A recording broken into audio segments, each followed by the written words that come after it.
आज हम सब यहां पर विकसित भारत संकल्प यात्रा के क्रम में आपके बीच में उपस्थित हुए हैं और इसके साथ ही जिस स्थान पे कार्यक्रम हो रहा है यहां पर यहां के नागरिकों की सुविधाओं के लिए एक कल्याण मंडपम जिसमें यहां शादी ब्याह और कोई भी मांगलिक कार्यक्रम, कोई भी सार्वजनिक कार्यक्रम आप लोग कर पाएंगे, इसका भी भूमि पूजन हुआ है। महानगर की इस पूरे क्षेत्र के लगभग 16 करोड़ से अधिक की परियोजनाओं का शिलान्यास और लोकार्पण भी हो रहा है। मैं इसके लिए इस पूरे क्षेत्र के नागरिकों को हृदय से बधाई देता हूं, जनप्रतिनिधियों का अभिनंदन करता हूं, नगर निगम को धन्यवाद देता हूं और विश्वास व्यक्त करता हूं कि जिस मंशा से डबल इंजन की सरकार कार्य कर रही है, केंद्र और राज्य की सरकार दोनों मिलकर के कार्य कर रही है कि विकास भी हो, लोक कल्याण भी हो, बिना भेदभाव के योजना का लाभ हर गरीब को प्राप्त हो, हर वंचित, हर तबका उसका लाभान्वित बने, उस उद्देश्य की पूर्ति के लिए आज हम सब आपके बीच यहां पर उपस्थित हुए हैं। आज देखिए गोरखपुर में या प्रदेश में विकास हो रहा है, सुरक्षा का बेहतर माहौल है, तो पूरा देश का हर नागरिक आकर के अभिभूत होता है, खुश होता है। विकास उसको एक पहचान देती है, उसके बारे में लोगों की धारणाएं बदलती है और इसके लिए प्रयास करना होता है, एक सामूहिक प्रयास की आवश्यकता होती है। केंद्र में और राज्य में एक जैसी पार्टी की सरकार का यही लाभ है कि बिना भेदभाव के शासन की योजना हर व्यक्ति तक पहुंच जाती है, विकास भी होता है, रोजगार का सृजन भी होता है, गरीब की कमाई भी होती है और साथ साथ शासन की योजना का लाभ उसे बिना भेदभाव के भी प्राप्त हो जाता है। कोई कल्पना करता था इन गरीबों को कभी आवास मिलेगा? आज से 6 वर्ष पहले कोई ये कल्पना करता था कि बिना भेदभाव के किसी गरीब को इस सर्दी में कंबल मिल पाएगा? आज से 9 वर्ष पहले क्या कोई ये कल्पना करता था कि ये world class infrastructure, highway, expressway, airport, railway का इतना अच्छा कार्य होगा? लेकिन आज यह हकीकत है। आज से 6 वर्ष पहले गोरखपुर में एक जहाज आता था, वह भी कभी कभी आता था, और आज 14 जहाज प्रतिदिन गोरखपुर में आते हैं, प्रतिदिन 14 जहाज। वंदे भारत ट्रेन का शुभारंभ करने के लिए प्रधानमंत्री जी स्वयं गोरखपुर आए। बंद कारखाना, फर्टिलाइजर कारखाना फिर से चल रहा है और गोरखपुर में बीमारी के उपचार के लिए एम्स बनकर के आज जनता को अपनी सेवाएं प्रदान कर रहा है। बीमार बीआरडी मेडिकल कॉलेज आज चिकित्सा का उत्तम केंद्र, उत्कृष्ट केंद्र बनकर के लोगों को बेहतर सुविधा उपलब्ध करा रहा है। 1 डिस्ट्रिक्ट 1 मेडिकल कॉलेज की परिकल्पना साकार हो रही है। गरीब को मकान मिल रहा है तो मकान में बिजली भी मिल रही है, उज्ज्वला योजना का कनेक्शन भी मिल रहा है, फ्री में राशन भी मिल रहा है और हर घर नल की योजना भी साकार हो रही है। भाइयों बहनों, ये जितनी भी योजनाएं हैं, और ये केवल उसी तबके के लिए नहीं, अगर हम देखें तो बेटी बचाओ बेटी पढ़ाओ के क्रम में बेटी के जन्म लेने से लेकर के उसके शादी होने तक सरकार पैसा दे रही है। मुख्यमंत्री कन्या सुमंगला योजना पहले मातृ वंदना योजना से शुरू होता है, फिर मुख्यमंत्री कन्या सुमंगला योजना से शुरू होता है, फिर मुख्यमंत्री सामूहिक विवाह की योजना लागू होती है, फिर प्रधानमंत्री मुद्रा की योजना भी लागू हो जाती है, प्रधानमंत्री स्वरोजगार की योजना भी लागू होती है, वन डिस्ट्रिक्ट वन प्रोडक्ट की योजना का लाभ भी ले सकते हैं, पीएम स्वनिधि योजना का लाभ भी ले सकते हैं, गांव में पीएम स्वामित्व योजना का लाभ भी लिया जा सकता है। यानी इतनी योजनाएं हैं, गरीब के लिए मकान भी है, शौचालय भी है, आयुष्मान का 5 लाख रुपए का कार्ड भी है और किसान के लिए किसान सम्मान निधि भी है। इतनी योजनाएं आजादी के बाद कभी नहीं मिली। इन योजनाओं का लाभ इसलिए मिल रहा है क्योंकि प्रधानमंत्री मोदी जी के दिन में एक गरीब के प्रति संवेदना है, उनके उत्थान का भाव है, और जब गरीब खुशहाल होगा, उसके चेहरे पर खुशहाली होगी, तो उसके चेहरे की ये खुशहाली उसको समृद्धि की ओर अग्रसर करेगी और एक नागरिक की समृद्धि भारत की समृद्धि का आधार बनेगा और भारत की समृद्धि का आधार भारत को दुनिया के विकसित देशों की श्रृंखला में खड़ा करेगा। आगामी 25 वर्ष के इसी लक्ष्य को लेकर के प्रधानमंत्री मोदी जी ने विकसित भारत संकल्प यात्रा प्रारंभ की है।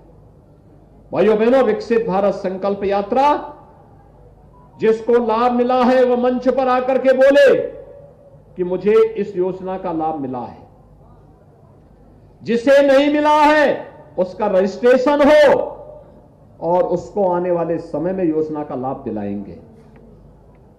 भाइयों बहनों, हम लोग जो इन लोगों से संवाद करते हैं, संवाद के पीछे का भाव एक होता है, भ्रष्टाचार मुक्त व्यवस्था लोगों को प्राप्त हो।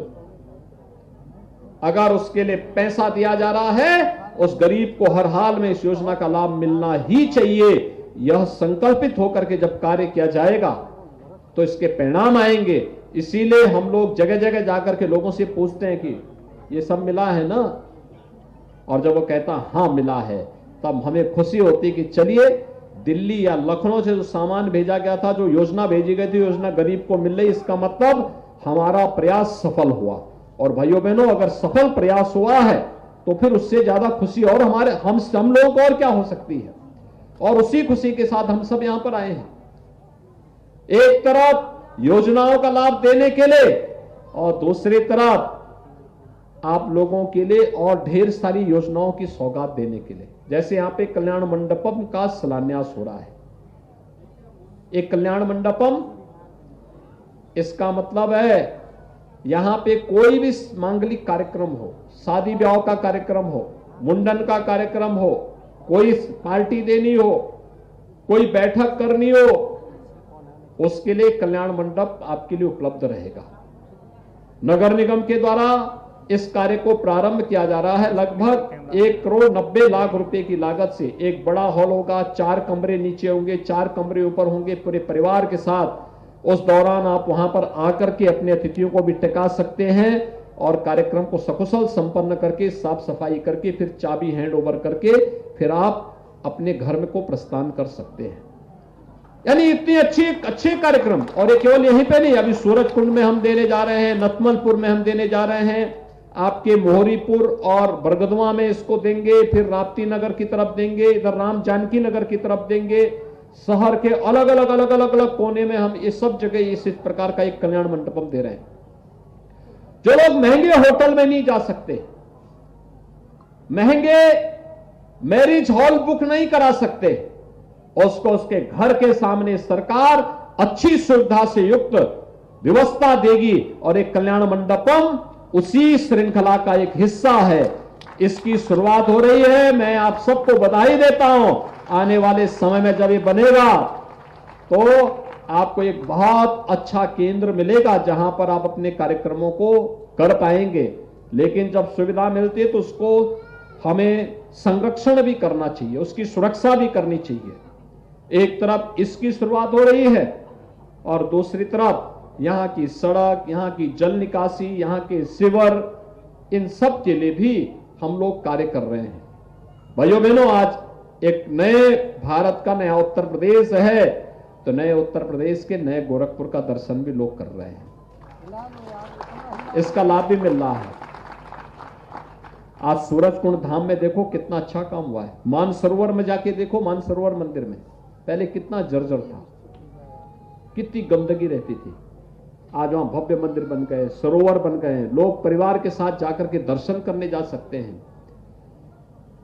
ये मानसिकता पे निर्भर करता है। पिछली सरकारें कब्जा करती थी, यह सरकार कब्जा मुक्त करवा करके लोगों को सुविधा उपलब्ध करवाने का कार्य कर रही है।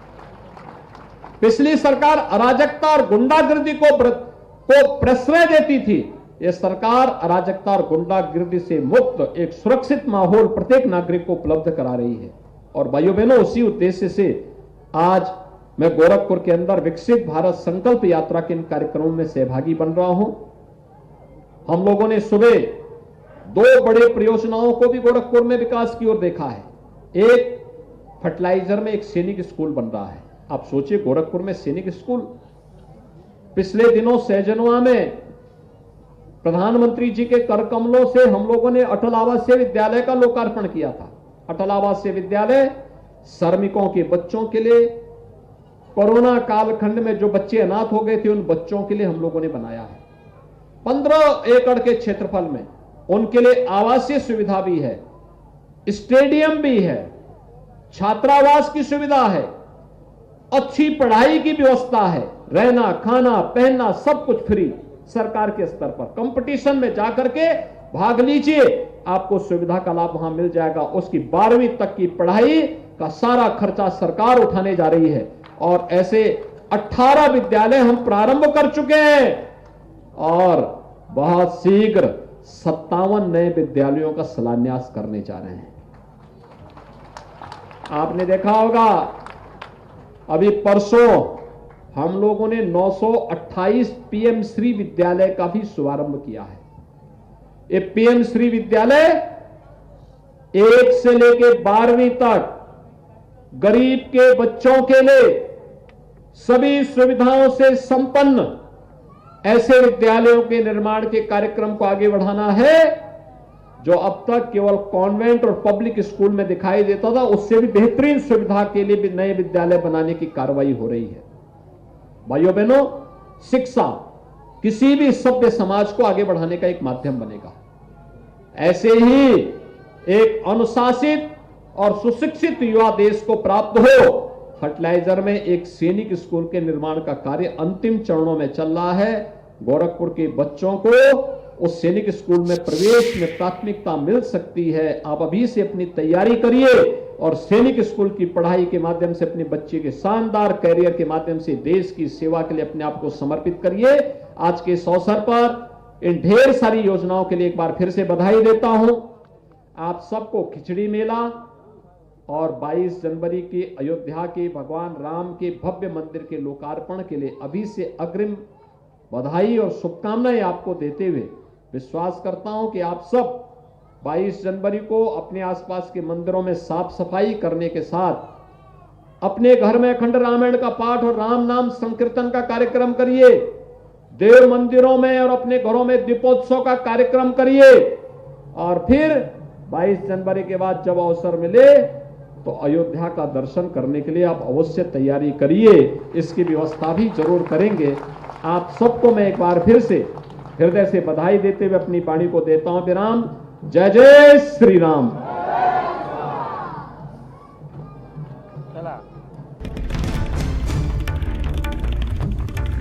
और देखिए